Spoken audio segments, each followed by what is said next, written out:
দেখতে পাচ্ছি আমি টিম হিসেবে 2v2 স্প্লিট সিনারিওতে হয়তো বা এগোচ্ছে, যেখানে সামনের দিকে হয়তো বা প্রান্ত আর মাহফুজ দুজনই রয়েছে। কুট্টুস নাজার ব্লেড 3 vs 2 সিনারিও, হয়তো বা কুট্টুসকে স্পোর্ট করা হয়েছে অলরেডি। মাহফুজ এন্ড প্রান্ত জানে, মাহফুজ এন্ড প্রান্ত একটু ডিস্টেন্স মেনটেন করে রয়েছে, সাথে ওদেরকে মেহেদি হয়তো বা হেল্প করবে। সেখানে আজকে দিনে আমরা আলিফকে মিস করছি, আলিফ খেলছে না এখানে।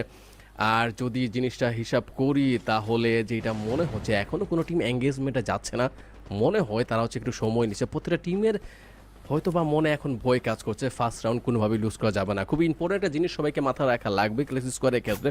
ফার্স্ট রাউন্ড যেই টিম হচ্ছে গিয়ে নিয়ে ফেলবে তাদের কাছে টোকেন বা কয়েনের পরিমাণটা বেশি থাকবে, এবং সেকেন্ড রাউন্ডে সে কয়েন কেনার সামর্থ্যগুলো অর্জন করবে, ইউজ করবে গান স্পেসিফিকভাবে বেস্ট গানগুলো চুজ করার ক্ষেত্রে। সো অবভিয়াসলি ফার্স্ট রাউন্ড যেটা খুবই গুরুত্বপূর্ণ, খুবই জরুরি। আমরা এখন দেখতে পাচ্ছিলাম নেজাতকে হ্যান্ডগান দিয়ে একটু পুশ করতে, যেখানে হয়তো বা ড্যামেজ দিয়ে দিয়েছিল অলমোস্ট। হেডশট যদি কানেক্ট হতে পারতো তাহলে বেস্ট হতো, বাট হেডশট কানেক্ট হয়নি। এখনও কেউ এঙ্গেজ হতেই চাচ্ছে না।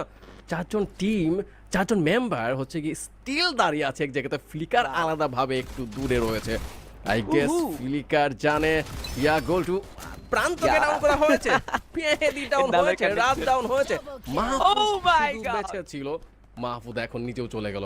টপ 1 ফার্স্ট রাউন্ড হেরে গিয়েছে, গোল টু আরএসকে ফার্স্ট রাউন্ড জিতে গিয়েছে। টাকা পয়সার হিসাবে আরএসকে এখন এগিয়ে রয়েছে বর্তমানে। কি মনে হয় সেকেন্ড রাউন্ডে কি স্ট্র্যাটেজি হবে এই দুই টিমের? বেশ টাফ একটা ফাইট এঙ্গেজড হলো রেড হকস, যেখান থেকে আসলে আমরা দেখছিলাম কুটুসের অ্যাগ্রেশন। ফ্লিকার লং ডিস্টেন্স থেকে ডিসিশনটা বেশ ভালো নিয়েছে, বাট কুটুস একটা অন্য ফর্ম আসলে ক্রিয়েট করেছে এখানে। মাহফুজও হার্ডকোর ট্রাই করেছিল, বাট চোখের সামনেই যেন পুরো টিমটাকে আমরা নিঃস্ব হতে দেখলাম। হোয়াট এভার, এখনো প্রথম রাউন্ড অনুষ্ঠিত হচ্ছে। আমার মনে হয় প্রথম রাউন্ডে গানের কম্বিনেশনে খানিকটা পিছিয়ে থাকতে হয় প্লেয়ারদের। অনেকটা সময় আমরা হ্যান্ড গানে দেখি বেশ কিছু প্লেয়াররা খুব একটা ভালো পারফরমেন্স দেখাতে পারে না। তবে বাংলাদেশ টপ 1 প্রমাণ করার সুযোগ পাবে। পরবর্তী রাউন্ড কিন্তু শুরু হয়ে গেছে, সেকেন্ড রাউন্ডে রয়েছি red Hawks versus Bangladesh top 1। থাকবেন আরো একবার মুখোমুখি, যেখানে ব্লেডকে এবার স্প্লিট করে খানিকটা আলাদা করেছেন। এবং যদি আমরা কম্পাউন্ডের কথা বলতে চাই, সেখানে দুটো প্লেয়ার কুটুস নিজেকে বের করে আনবেন। তবে সামনে থাকা টিম বাংলাদেশ টপ 1 এর উপর প্রথম চার্জটা করেছে কুটুসা, আরো একটা থ্রোয়েবল চার্জ, আরো একটা ফ্রোজেন গ্রেনেড থ্রো করেছে। তবে আমার মনে হয় যে বাংলাদেশ টপ 1 কে বিচ্ছিন্ন করার একটা চেষ্টা স্প্লিট করতে পারলে একে একে প্লেয়ারদের উপরে ঝাঁপিয়ে পড়তে পারে। এই স্ট্র্যাটেজি কি অ্যাপ্লাই করছে কিনা Red Hawks? I have no idea, হয়তো বা সেটাও হতেও পারে। বাট যেটা জিনিসটা ফার্স্ট রাউন্ড থেকে এই রাউন্ডও ফিল হচ্ছে, আমার কোনো টিমই হচ্ছে এগ্রেসিভ হতে চাচ্ছে না। ধীরে সুস্থে খেলার হচ্ছে একটা টেন্ডেন্সি প্রত্যেকটা টিমের মধ্যে রয়েছে, প্রত্যেকটা প্লেয়ারের মধ্যে রয়েছে। ফ্লিকার বলো, তাদের স্নাইপার প্লেয়ার হিসাবে হচ্ছে গিয়ে একটু আলাদা ডিস্টেন্স মেনটেন করেছে, যেখানে রাতকে দেখতে পাচ্ছি ওর টিম থেকে ওর নিজে একটু আলাদা ডিস্টেন্স মেনটেন করছে। 3v3 সিনারিও অ্যান্ড 1-1 রয়েছে হচ্ছে গিয়ে হেড টু হেড ফাইটের জন্য, বা ব্যাকআপ প্লেয়ার হিসেবে রয়েছে রাত এবং ফ্লিকার দুই টিমের মধ্যেই। অবভিয়াসলি এটা সুন্দর একটা স্ট্র্যাটেজি, বাট কতটা কার্যকর? হয়তো বা দুই টিমের মধ্যে যদি একটা টিম রাশ করতো তবে হয়তো বা সেটার একটা আন্দাজ আমরা পেতাম। বাট নেজাত ফ্লিকার দুইজন একই সাথে ডাউন, মেহেদি নিজেও ডাউন। 2v3 সিচুয়েশন, হয়তো বা এখন 2v2 হয়ে গেছে। What is going on? Oh wow, Blade hardcore একটা ট্রাই করছে, দুটো প্লেয়ারের উপরে প্রেসার তৈরি করেছেন। Good bye, Wow.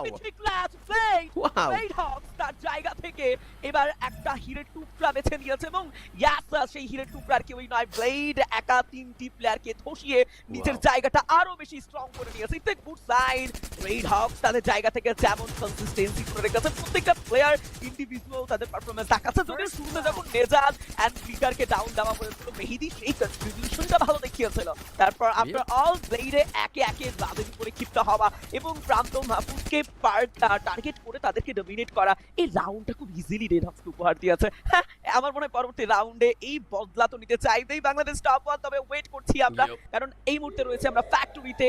যদি আমরা চিলের নজরে দেখি, তবে বাংলাদেশ টপ 1 এখনো স্টে করছে অপর প্রান্তে। কোনো প্রকার রাইট সাইড দিয়ে নরমালি আমরা যেটা দেখে থাকি সিএস মুডে, যে রাইট সাইড থেকে প্লেয়াররা প্রবেশ করে, তো সেই জায়গা থেকে আমার মনে হয় যে বাংলাদেশ টপ 1 সেরকম কোনো ডিসিশন এই ম্যাচে নিবে না। তারা ওয়েট করছে, বাট আরএইচ কে দুর্দান্ত ভাবে তাদের জায়গা থেকে কিন্তু রোটেশন নিচ্ছে, এবং আমার মনে হয় খুব দ্রুত তারা ফাইটে এঙ্গেজ হওয়ার ট্রাই করবে। Yup, let's see. বাস দুটো রাউন্ড শেষ হয়েছে, দুটো রাউন্ডে রেড হক হচ্ছে বুয়া কনফার্ম করতে পেরেছে নিজেদের জন্য। দুইটা রাউন্ড জিতে গিয়েছে ওরা। সেকেন্ড থার্ড রাউন্ড এটা এখন যে হিসাবটা হচ্ছে আমার মাথায় ঘুরপাক খাচ্ছে, সেটা হচ্ছে দুই টিমের মধ্যে গানের হিসাবে কোন টিম এগিয়ে রয়েছে। হিসাব অনুসারে রেড হককে একটু এগিয়ে থাকা উচিত, কারণ ওদের কাছে পয়েন্ট রয়েছে, কিল রয়েছিল ওদের হাতে, এবং সেই হিসেবে গান ভালোই কিনতে পারার কথা।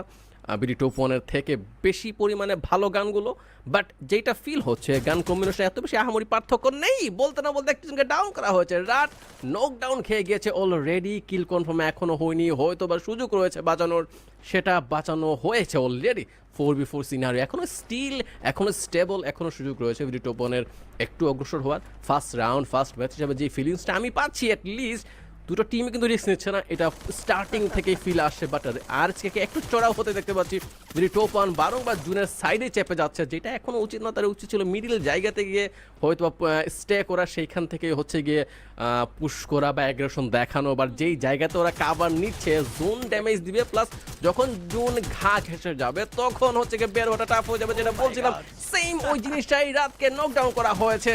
প্রান্ত মেহেদি মাহফুজ রয়েছে যারা ড্যামেজ খাচ্ছে প্রচুর। মেহেদি অলরেডি ডাউন, নেজাত কিলের উপর কিল লুফে নিচ্ছে। Wow exactly wow, and blade আর নেজাদ কুটুস ফ্লিকারের জ্যাক অনন্য মাত্রার পারফরম্যান্স আমরা পাচ্ছি। রেড হকস যেন ছেড়ে দিতে চায় না, আর একবার ওয়ান সাইডেড ডমিনেশন দেখতে পাচ্ছিলাম রেড হকস যেন কোনো রাউন্ডই হাতছাড়া করছে না। তবে এই যে শুরুতেই এমপি5 দিয়ে প্রথম চার্জটা বের করা, তামিলকে ডাউন করা, দেন একে একে ব্লেডের লং ডিস্টেন্স থেকে জুম ইন জুম আউট, নেজাদের কানেকশন P90 দিয়ে জাস্ট অসাধারণ একটা মাত্রা তো যুক্ত করেছে আজকের দিনে। এবং সবথেকে মজার বিষয় ইলিসমিস ভাই যে লাইক তিনটি রাউন্ড ব্যাক টু ব্যাক কিন্তু রেড হকস কনকিউর করে নিল নিজেদের জায়গা থেকে নিয়েছে। So that means Bangladesh top one কে এবার ভাবতে হবে নতুন স্ট্র্যাটেজি কি তারা আদৌ কালেক্ট করবে কিনা, নতুন স্ট্র্যাটেজি ওয়াইজ আগাবে কিনা, কারণ সেম স্ট্র্যাটেজিতে কিন্তু বারংবার প্রেসার ফেস করতে হচ্ছে। যদিও আমার মতে প্রথম দুটো তিনটি ম্যাচ প্রেসার ফেস করা খুবই স্বাভাবিক, যেহেতু প্রথম রাউন্ডটি আসলে বাংলাদেশ টপ ওয়ানের হাত থেকে বের হয়ে গেছে। পরবর্তী রাউন্ডে নতুন গান কম্বিনেশন নিয়েও সেভাবে পেরে উঠতে পারেনি। আমার মনে হয় তাহলে আরো একটা ম্যাচ আমরা দেখলে হয়তো বুঝতে পারবো যে আসলে সিনারিওটা কি, ফাইটটা কিভাবে এঙ্গেজড হচ্ছে। যদিও এবার মেহেদিকে আর্লি স্টেজে বেশ অনেকটা ড্যামেজ দিয়েছে টপ ওয়ান। মেহেদি ভাবছেন তবে স্নাইপার হাতে এবার আপার গ্রাউন্ডে ব্লেড থাকবে, শর্ট রেঞ্জে ফ্লিকার চমৎকার একটা কানেকশন বিল্ড আপ করেছেন লং ডিসটেন্স থেকে। আর একবার ফ্লিকার তার চার্জ আউট দেখাচ্ছেন। স্নাইপার হাতে ফ্লিকারকে আজকে নতুন দেখছি না, তবে ইটস ট্রু সিএস মোডে স্নাইপার দিয়ে রাজত্ব করাটা খানিক First blood. আমার যেটা মনে হচ্ছে আজকে দিনে বিডি টপ ওয়ান এখনো স্টিল স্ট্রাগল করে চলেছে, এখনো গেমটা গুছানো হয়নি। কুটুসকে নোট করতে পেরেছে মাহফুজ, আই গেস কিলটা চলে আসবে, কিল চলে গিয়েছে। আর যদি বলি একই জায়গাতে যে থাকার যে টেন্ডেন্সি, এইটা বোধহয় একটু চেঞ্জ করে ফেলা উচিত, না হলে হচ্ছে গ্রেনেড হামলা যদি হয় তাহলে তিনজনই একসাথে ড্যামেজ খাবে, যেটা হচ্ছে কি খুবই খারাপ হবে। বিডি টপ ওয়ান চাইবে না যে এই ম্যাচটাও এই রাউন্ডটাও তাদের হাত থেকে হাতছাড়া হয়ে যাক। 3v3 সিনারিওতে রয়েছে ব্লেড, নেজাত, ফ্লিকার স্টিল অ্যালাইভ, প্রান্ত, মেহেদি, মাহফুজ স্টিল অ্যালাইভ। সো এখনও চান্স রয়েছে দুই টিমেরই বুয়াটা কনফার্ম করা বা এই রাউন্ডটা নিজের খাতায় লিখে নেয়ার। বাট যে হিসাবটা আমার মাথায় ঘুরপাক খাচ্ছে, আরএসকেরা বেটার পজিশন অবটেন করে আছে, কারণ তারা একটা গুছালো পজিশন এখনো ক্যাপচার করছে। বাট একটু বিডি টপ ওয়ানের দিকে যদি নজরটা যায়, তারা একত্রে একই জায়গায় দুইজনকে নকডাউন করা হয়েছে। Last one live flicker somehow BD top one কেন জানি এখনো গুছিয়ে উঠতে পারছে না যে জিনিসটা দরকার বিডি টপ ওয়ানের, একটা স্ট্র্যাটেজি, একটা জায়গাতে না থাকা টেন্ডেন্সি, একটু গুছিয়ে খেলা, নিজের টিমমেটদেরকে হচ্ছে সাপোর্ট দেয়া, একটু দূরে একটু মানে আমি কি বলবো একটু অবস্থান মেনটেন করে, সেই জিনিসটা এখনো আসছে না। মনে হচ্ছে ভিআর এর খেলার স্টাইল আমরা দেখতে পাচ্ছি ক্লাস স্কোয়াডে, যেটা এখনো এমন কোনোভাবেই মানানসই নয়। উচিত স্ট্র্যাটেজিটা ক্লাস স্কোয়াডের মতো করেই সাজানো। কি মনে হয় গোলটু? এক্স্যাক্টলি যদিও প্রিভিয়াস রাউন্ডটিতে মাহফুজ শুরুটা তো করেছিল ভালো, বাট সেই কনসিস্টেন্সিটা ধরে রাখতে পারেনি। আপার গ্রাউন্ড থেকে নেজাদের চার্জগুলো, দেন লং ডিসটেন্স থেকে ব্লেড যেভাবে প্রেসার করেছে, আমার মনে হয় এবার রেড হকসের জন্য এই রাউন্ডটা একটা আশীর্বাদ ম্যাচ হতে পারে। আমরা অল আর দুটো রাউন্ড বের করলেই কিন্তু তারা অলরেডি বুয়া সিকিউর করে ফেলবেন। তো পরবর্তী দুটো রাউন্ড বাংলাদেশ টপ ওয়ানের জন্য বেশ ক্রিটিক্যাল, তাদেরকে বুঝে শুনে স্টেপগুলো নিতেই হবে।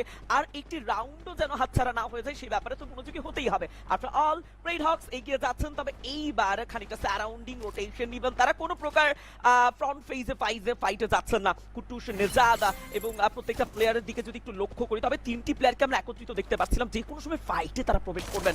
অলরেডি হয়তো টার্গেট করে নিয়েছেন লং ডিসটেন্স থেকে, খানিকটা চার্জ প্রোভাইডের চেষ্টা, ম্যাক্স আমের ইউজার্স দেখা যাচ্ছে, বাট এখন পর্যন্ত কোনো প্লেয়ারের গায়ে তেমন কোনো ড্যামেজ কানেক্ট হয়নি। তবে ইয়াস বাংলাদেশ টপ ওয়ান তাদের জায়গা থেকে খুব ভালো ডিফেন্স করছে এই মুহূর্তে অ্যাটাকিং মোডে খুব একটা না থাকলেও তাদেরকে ডিফেন্সিভ মোডে কিন্তু দেখাই যাচ্ছে আমার মনে হয় ডিফেন্সিভ মোডটা এখন তাদের প্রয়োজন আফটার অল রেইড হকসের ব্যাক টু ব্যাক 4টি ম্যাচ সিকিউর করে নেওয়া এটা বাংলাদেশ টপ ওয়ানকে বেশ ভাবাচ্ছে যদিও এবার শট রয়েছে প্রান্ত ডাউন হয়ে যাবে পাল্টা আঘাত ফ্লিকারও ফেস করেছেন একটু বাট কুট্টুস আরো একটা কানেকশন আরো একটা শট ব্লেডের পক্ষ থেকে মাহফুজ ডাউন হবে and good bye Bangladesh top one wow what an unbeatable performance Raid Hawks Blade কুট্টুস নির্জাত এন্ড ফ্লিকার কম্বিনেশন নিয়ে আসলে প্রশ্ন তোলা একেবারেই যায় না এই যে ফাইটটা থেকে একটু লক্ষ্য করুন লিংকিস ভাই যেখানে ফ্লিকার প্রথমে ডাউন তো হয়েছে তারপর একে একে কুট্টুসের সাপোর্ট আর লং ডিস্টেন্স থেকে ব্লেডের প্রেসার এবং ম্যাক্স 7 এ কুট্টুস ঠিক কতটা ভয়ঙ্কর হয়ে উঠেছে